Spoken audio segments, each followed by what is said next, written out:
Pastor Roy Gerhardt from Galloway United Methodist Church in Franklin, Pennsylvania, sharing a few words of encouragement to help us follow after Jesus. Well, it's Monday morning and time for a Monday Morning Minute.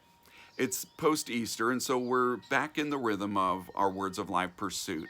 And that brings us to the book of Ezra. And Ezra is a priest who is going to lead the people back home after the Babylonian exile.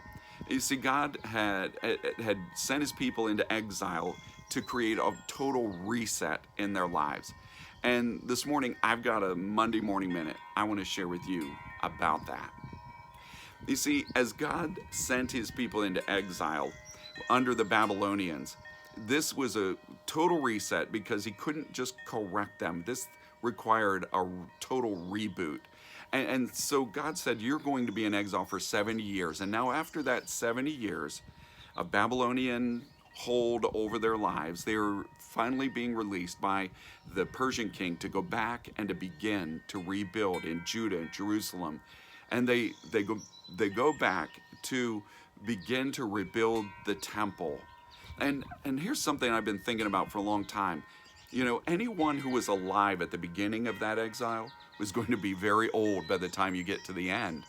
And I've wondered, what would be the reaction? What would be the response? And Ezra actually gives us a peek into that in the 3rd chapter. As they build the altar and lay the foundations for the temple to rebuild it in Jerusalem, there are old people, he says, old priests who had seen the former temple and its glory, and they wept. And this is a weeping that is a mixture of sadness and joy, because they are sad over the fact that the old temple was gone and their old life was wrecked and destroyed by their sin and God's judgment upon it. But there's a joy, and in fact, there is a joy that is happening even around those who are weeping over this new life and this new moment that is so loud that he says, after a while, you can't tell who's crying and who's shouting out in joy, because it is just a huge explosion of noise. This is kind of a picture of life for us.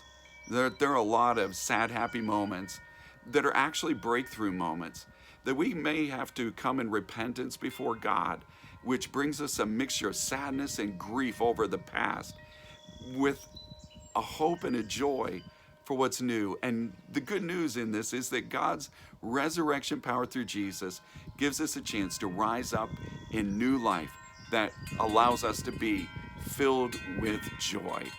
So may God bless you today. And as you share his good news, may God make you a blessing wherever he takes you.